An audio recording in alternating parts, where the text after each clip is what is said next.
We got some info here in terms of negotiations, conversations when it comes Yeah. to Matthew Knies, who now has 10 goals in 22 games. He's on a scoring pace of 37 goals. So the Leafs and Knies' camp have re-engaged in contract discussions recently. Nothing imminent, as we found out, but they're talking again, which is a development, right? It is, because they kind of, the McCabe situation, when he signed his extension, it kind of developed relatively quickly. They hadn't really gotten hard into negotiations. And then it took like 3-4 days and they banged out a deal. I'm not suggesting this is the case here because it doesn't sound like it. But yeah, talks have resumed. And it's a smart play, especially from the Leafs side of things, to try to lock him in sooner rather than later. Because if he does hit 30 plus goals by the end of the season, it's going to be a little spicy meatball they're going to have to deal with. So, try to see if there's an avenue to work something out now.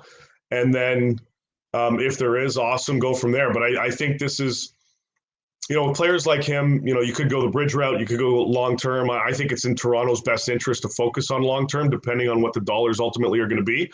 But if you can lock this kid in for the next 6, 7, 8 years, and it's a manageable cap hit, and it'll probably be a higher cap hit in the first, or optically in years 1, maybe 2, and then it'll kind of even out. And you're going to go, all right, this is going to be a really good deal for the foreseeable future if he keeps up that level of performance. So good to see. Get the negotiations going. See where everybody's at. I still think this is probably something that gets done in the summer, unless both sides just say, look, let's be in the middle early. Let's just get this done and bang it out of the way. It's a different negotiation than I think McCabe's was, because of obviously the type of player, controllable, young.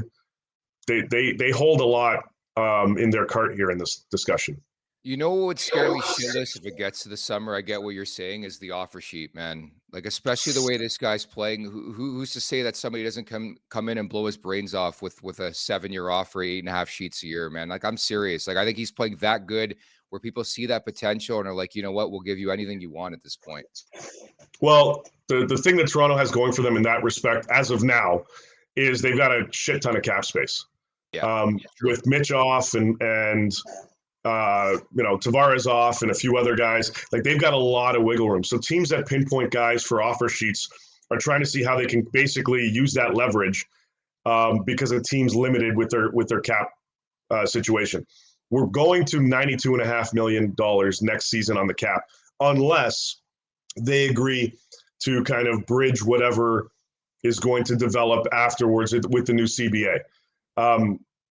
By 26 or next season will be 5-6. So that'll be, as of now, 92.5. And then 6-7, we're going to climb because of the new CBA to well over 100, probably going to be in the 105 range, maybe more. So I think if you mitigate that a little bit, increases, I know there's been talk of the cap, if they can increase it, I would guess that you're sitting at around 95 million next season on the salary cap. Between that increase plus the cap space, I wouldn't be too worried if I'm Toronto with respect to waiting until the summer to get Knies locked in. At the same time, I'd be more comfortable if he's locked in soon after the playoffs are done. Like that would be my number one piece of business, depending on where things fall for this team. If they go all the way, then understandable, different discussion. But if it's a shorter playoff, then you've got a little bit of a window to kind of lock that in. But I think Toronto's in a healthy position financially with respect to the cap and with respect to Knies. I wouldn't be worried about the offer sheet if I were them right now. The one thing that's been consistent that I've been hearing is that it sounds like the Knies camp is more in favor of like a bridge deal, like 4 years or less. And I just wonder how the Leafs get to that conversation where they're open, the Knies camp, to taking 7 or an 8-year deal. Because that's I don't know if you're hearing the same thing, but that's been the consistent thing I've been hearing the last month and a half or so is that, it's probably going to be 4 years or less. But if you're the Leafs, what's that number, Matthew Knies? What's that number, look like if we want to give you an 8-year contract is the big question. Yeah, and as I said, I think Toronto is I guess the preference would be to go long term. You're right. I've heard the same 3-4 years, kind of looking in that range on a shorter term deal for Knies. So not a typical traditional bridge, which is normally 2 years. But yeah, 3 or 4 years, you could go that direction because it will be a lower cap hit. But again, with the cap going up and everything, I don't think a lot of teams are overly concerned with their young stars in going the long term route. That being said, I understand the argument on Knies' side and his camp side, and I would probably push for that too. But from Toronto's side, yeah, you go long term. And if it is long term, right now you're probably in that 7.25 range. If he hits 30 plus, that number goes up. So it's a risk if you wait till the end of the season from the team side, because the better he performs, the better his numbers, the higher the price tag.